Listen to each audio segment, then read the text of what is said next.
Hello, everybody, and welcome back to the Data Playbook.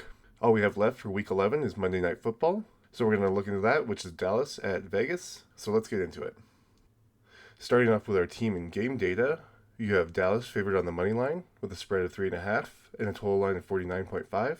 Here's your team averages. And then looking at our rankings and starting with Dallas, you have a pretty good offense here. Best team in the league at passing, really good at scoring, pretty good at the rush rank, top third, and about average maybe with the tight ends. But defensively, they're almost the worst team in the league, with being the worst team at stopping the pass, the second to worst team at stopping the rush, and the second to worst team at stopping their opponents from scoring. With Vegas, you have a bit more of a mixed story. They have a really bad scoring rank at 31, second to worst in the league at scoring for themselves. They have a passing rank of 19, so a little below average there, and then bottom third for their rushing rank. They do have a redeeming trait, though, where they like to utilize their tight ends, fourth best in the league at using their tight ends. Defensively, you have an allowed passing rank of 24, so bottom third there. Allowed rushing rank of 18, so a little lower than halfway there in the league. Allowed scoring rank of 20, so you still have a below average defense here from Las Vegas. For your quarterbacks, you have Dak Prescott and Geno Smith, with Prescott averaging 18.8 fantasy points per game and Geno Smith averaging 11.6.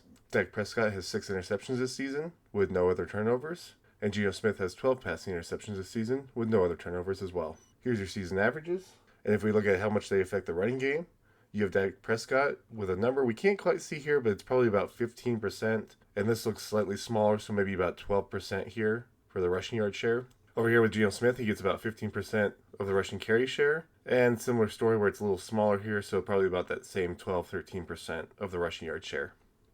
And then getting into the running backs for this game, you have Javonte Williams and Ashton Gianti, with Williams averaging 17.3 fantasy points per game this season, and Gianti averaging 14.6. Both running backs have turnovers, with Williams having a rushing fumble and a receiving fumble, and Gianti just having a rushing fumble. There's your player averages. And then if we look at our carry share, you get 66.2% of the team's rushing carry share from Javonte, and 70.3% of the team's total rushing yard share.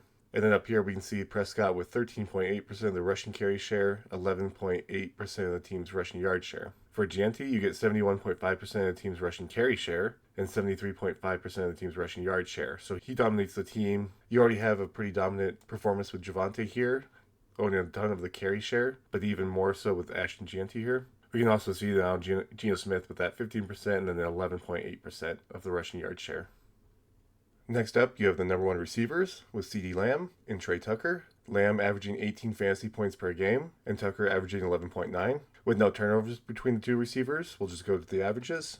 And then we'll look at their target share and receiving yard share, with CeeDee Lamb getting 17.3% of the team's target share and 20.9% of the team's receiving yard share. And then over here with Trey Tucker, he gets 22.3% of the team's target share and 32.2% of the team's receiving yard share. For Trey Tucker, this does make him the largest share for both target and receiving yards, making him the most heavily used receiver. And over here, CeeDee Lamb actually falls behind a little bit there, I think to Pickens, which we'll see here soon, but that's due to several weeks being out for CeeDee Lamb, and so I'm sure this will continue to grow over time.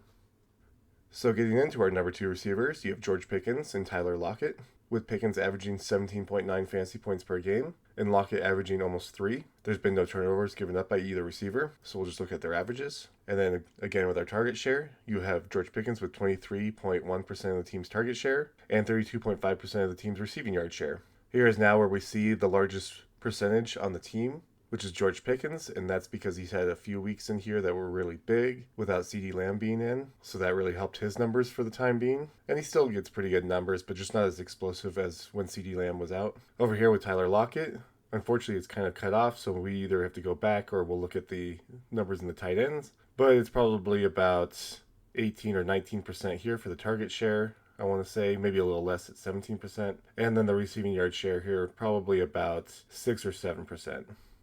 And then next up, we do have the tight ends with Jake Ferguson and Brock Bowers. Really fast, we'll come down here and look at the numbers for Tyler Lockett at 13.6% of the team's target share and 8% of the team's receiving yard share. That may be because he's still relatively new on the team, so we'll see how that changes over time. But getting back to the tight ends, with Ferguson getting 14.3 fantasy points per game and Brock Bowers averaging about 15.1. The only turnovers come from Jake Ferguson with a receiving fumble this season. And now with the averages in your shares, you get Jake Ferguson with 21% of the team's target share and about 16.3% of the team's receiving yard share. That does put him as the second largest share of targets on the team right now, even though he's about maybe third or fourth on the receiving yard share. But over here with Brock Bowers, he gets about 20.9% of the targets and about 27.1% of the team's receiving yard share. For Brock Bowers, that does put him the second largest receiver on the team in both target share and receiving yard share.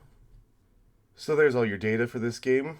It would seem like Dallas should have the advantage with this much better offense against subpar defense. However, Las Vegas might be able to do some work against this really, really bad defense. So it might just matter who scores more. And in the end, Dallas scores pretty well, even though they're pretty bad at stopping their opponents from scoring. But Las Vegas is the second worst at scoring for themselves as well. So that would make me think that Dallas should still be able to contain and hold on to this game and beat the Raiders pretty handily. So there you have all your information for Monday Night Football. I hope that you enjoyed and got something out of it. And if you did, leave a like and subscribe. And otherwise, leave a comment on what else you'd want to see in the future. But other than that, thank you so much for watching. And I'll see you Thursday to kick off Week 12.